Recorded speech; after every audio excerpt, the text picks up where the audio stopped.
Operation തൂഫാൻ ഇപ്പോൾ നമ്മൾ മലയാളികൾ എന്നും കേൾക്കുന്നൊരു വാക്കാണല്ലേ. ഇന്ന് പറയാൻ പോകുന്നത് ഓപ്പറേഷൻ തൂഫാനെ കുറിച്ചാണ്. എന്നാൽ ഇപ്പോൾ ലഹരി വേട്ടയ്ക്കായി സർക്കാർ തയ്യാറാക്കിയ ആക്ഷൻ പ്ലാനിനെ കുറിച്ചല്ല. വർഷങ്ങൾക്ക് മുൻപ് ഒരു ഓപ്പറേഷൻ തൂഫാൻ ഉണ്ടായിരുന്നു. സാക്ഷാൽ ഇന്ദിരാഗാന്ധിയെ പറ്റിച്ച് പണം തട്ടിയ കേസിൽ പ്രതികളെ പിടിക്കാനുള്ള ഒരു മിഷൻ.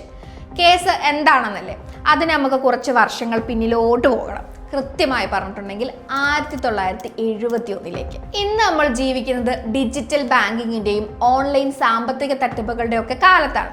ഒരു ഫോൺ കോളിലൂടെയോ OTPയിലൂടെയോ ഒക്കെ ലക്ഷങ്ങൾ നഷ്ടപ്പെടുന്ന വാർത്തകൾ നമ്മൾ ദിവസേന കേൾക്കാറുമുണ്ട്. എന്നാൽ സാങ്കേതിക വിദ്യ ഒന്നും ഇല്ലാതിരുന്ന, കമ്പ്യൂട്ടറോ മൊബൈൽ ഫോണോ ഇല്ലാതിരുന്ന 55 വർഷങ്ങൾക്ക് മുൻപ് ഇന്ത്യയിൽ ഒരു വിചിത്രമായിട്ടുള്ള ബാങ്ക് തട്ടിപ്പ് നടന്നു.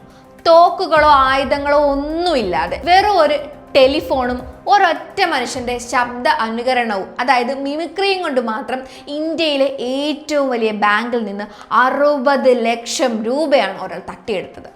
ഇന്നത്തെ കാലത്തെ 60 ലക്ഷം രൂപ അന്നത്തെ മൂല്യം കണക്കാക്കുകയാണെങ്കിൽ അത് ഏകദേശം 170 കോടിയിലധികം വരും. സ്വതന്ത്ര ഇന്ത്യയുടെ ചരിത്രത്തെ തന്നെ നടുക്കിയ, അന്നത്തെ പ്രധാനമന്ത്രി ഇന്ദിരാഗാന്ധിയുടെ ഓഫീസിനെ പോലും പ്രതിക്കൂട്ടിലാക്കിയ ആ സംഭവമാണ് നാഗർവാല കേസ്. 55 വർഷങ്ങൾ കഴിഞ്ഞിട്ടും ഇന്നും പൂർണ്ണമായിട്ടും ചുഴലഴിയാത്ത ദുരൂഹതകൾ നിറഞ്ഞ ആ കഥയിലേക്ക് നമുക്കൊന്ന് പോകാം.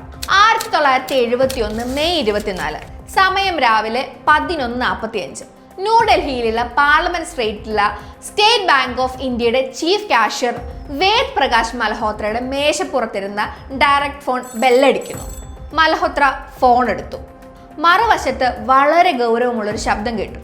ഞാൻ പ്രധാനമന്ത്രിയുടെ പ്രിൻസിപ്പൽ സെക്രട്ടറി PN ഹക്സറാണ് സംസാരിക്കുന്നത്. അതീവ രഹസ്യമായ കാര്യങ്ങളാണ്. ബംഗ്ലാദേശിലേക്ക് വ്യോമസേനാ വിമാനത്തിൽ അയക്കാൻ ഒരു രഹസ്യ ദൗത്യത്തിനായി പ്രധാനമന്ത്രിയുടെ ദുരിതാശ്വാസ നിധിയിൽ നിന്ന് അടിയന്തരമായി 60 ലക്ഷം രൂപ വേണം. ഇത് അതീവ രഹസ്യമാണ്, ആരോടും പറയരുത്. പണം കൈപ്പറ്റാൻ ഒരാളെ ഇപ്പോഴയക്കും. ബാങ്കിംഗ് രംഗത്ത് വർഷങ്ങളുടെ പരിചയ സമ്പത്തുള്ള മൽഹോത്ര ഔദ്യോഗിക നടപടിക്രമങ്ങളെ കുറിച്ച് ചോദിച്ചപ്പോൾ ഫോണിൽ ഉണ്ടായിരുന്ന ആൾ പറഞ്ഞു, എങ്കിൽ പ്രധാനമന്ത്രി നിങ്ങളോട് നേരിട്ട് സംസാരിക്കും. അടുത്ത നിമിഷം മൽഹോത്രയുടെ കാതുകളിൽ ആ ശബ്ദം പതിഞ്ഞു. ഞാൻ പ്രധാനമന്ത്രി ഇന്ദിരാഗാന്ധിയാണ് സംസാരിക്കുന്നത്. തനിക്കേറെ സുപരിചിതമായ ഇന്ദിരാഗാന്ധിയുടെ ശബ്ദം കേട്ടപ്പോൾ മൽഹോത്രയ്ക്ക് പെട്ടെന്നൊന്നും ഒട്ടും സംശയം ഉണ്ടായില്ല.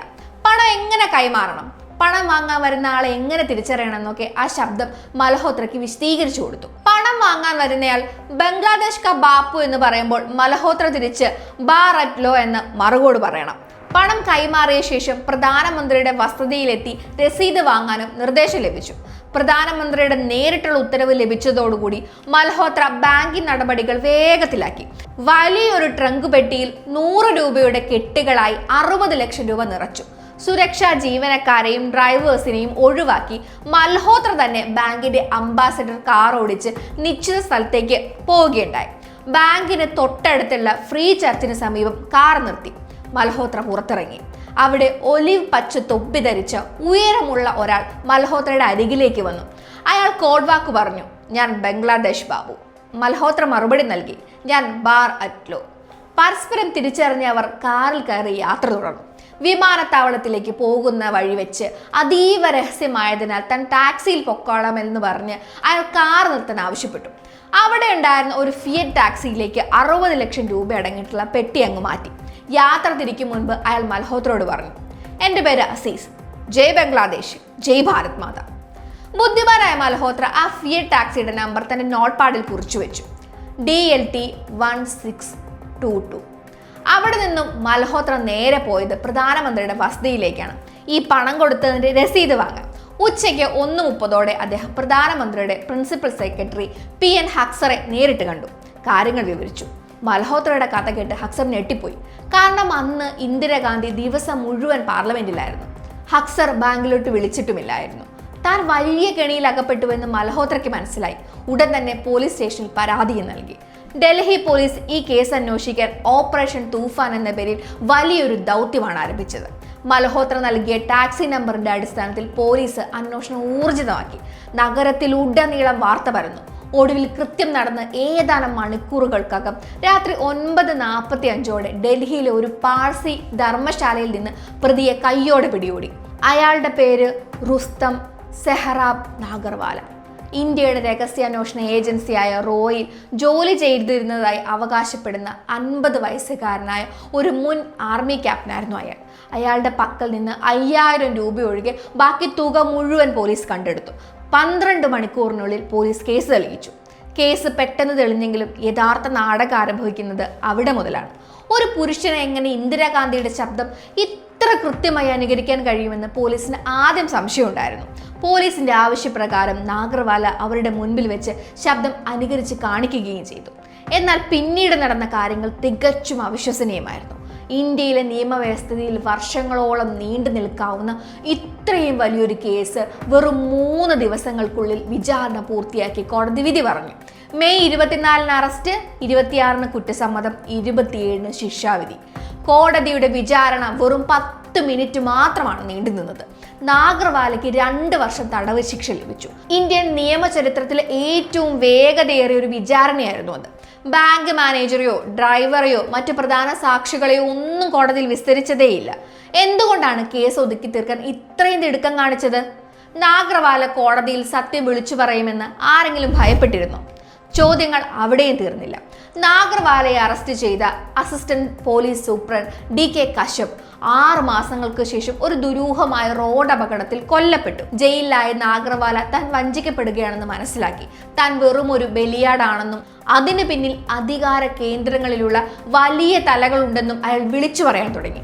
ഒരു പ്രമുഖ മാധ്യമ പ്രവർത്തകന് ജയിലിൽ വെച്ച് അഭിമുഖം നൽകാൻ അയാൾ കത്തെഴുതി. എന്നാൽ ആ കൂടിക്കാഴ്ചയ്ക്ക് തൊട്ടു മുമ്പ് മാധ്യമ പ്രവർത്തകൻ രോഗബാധിതനായി.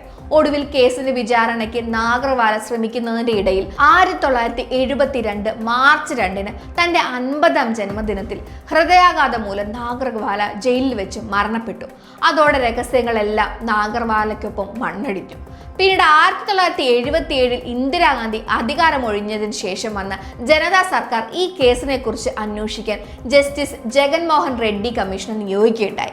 കമ്മീഷൻ സമർപ്പിച്ച 860 പേജുകളുള്ള റിപ്പോർട്ടിൽ ഞെട്ടിപ്പിക്കുന്ന ചില കണ്ടെത്തലുകളും ഉണ്ടായിരുന്നു. അതിൽ പ്രധാനപ്പെട്ട ഒന്ന് എന്ന് പറയുന്നത് നാഗർവാലയ്ക്ക് ശാരീരികമായിട്ടുള്ള ചില വൈകല്യങ്ങൾ ഉള്ളതിനാൽ ഒരു സ്ത്രീയുടെ ശബ്ദം, പ്രത്യേകിച്ചും ഇന്ദിരാഗാന്ധിയുടെ ശബ്ദം അനുകരിക്കാൻ ഒട്ടും കഴിയില്ല എന്നതായിരുന്നു. അങ്ങനെയാണെങ്കിൽ ബാങ്ക് മാനേജറെ ഫോൺ വിളിച്ച് സംസാരിച്ചത് ആരായിരുന്നു? ആ കമ്മീഷൻ ആ കേസിനെ വിശേഷിപ്പിച്ചത് ഒരു നിഗൂഢതയ്ക്കുള്ളിലെ നിഗൂഢതയിൽ പൊതിഞ്ഞൊരു കടങ്കഥ എന്നാണ്. പല സർക്കാർ ഫയലുകളും രേഖകളും ദുരൂഹമായി കാണാതായതിനെ തുടർന്ന് 1981 ജനുവരി 15 സർക്കാർ ഈ കേസ് ഔദ്യോഗികമായിട്ട് അവസാനിപ്പിക്കുകയായിരുന്നു. രസകരമായിട്ടുള്ള ഒരു കാര്യം പറയാം. ഈ സംഭവം നടന്ന് 18 വർഷങ്ങൾക്ക് ശേഷം, അതായത് 1989 പുറത്തിറങ്ങിയ ചാണക്യൻ എന്ന സൂപ്പർ ഹിറ്റ് മലയാളം സിനിമയിൽ കമലഹാസന്റെ കഥാപാത്രം ജയറാമിന്റെ ശബ്ദ അനുകരണത്തിലൂടെ ഇതേ രീതിയിൽ ബാങ്കിൽ നിന്ന് പണം തട്ടിയെടുക്കുന്ന ഒരു രംഗമുണ്ട്. സിനിമയിലെ ഈ രംഗം കണ്ട് പലരും അത് പ്രായോഗികമാണോ എന്ന് സംശയിച്ചിരുന്നു. എന്നാൽ അതിനും എത്രയോ വർഷങ്ങൾക്ക് മുൻപ് ഇന്ത്യയെ നടുക്കിക്കൊണ്ട് യഥാർത്ഥ ജീവിതത്തിൽ ഇത് സംഭവിച്ചു കഴിഞ്ഞിരുന്നതായിരുന്നു. ഒരു മിമിക്രിയിലൂടെ തുടങ്ങിയ തട്ടിപ്പ് വലിയൊരു രാഷ്ട്രീയ കൊടുങ്കാറ്റായി മാറി. ഒടുവിൽ അതിൽ ഉൾപ്പെട്ട പ്രധാന വ്യക്തികളുടെ എല്ലാം ദുരൂഹ മരണത്തോടെ അത് അവസാനിച്ചു. ഇന്നും ഇന്ത്യൻ രാഷ്ട്രീയ സാമ്പത്തിക ചരിത്രത്തിലെ ഏറ്റവും വലിയൊരു ചോദ്യചിഹ്നമായി നാഗർവാല കേസ് അവശേഷിക്കുന്നു.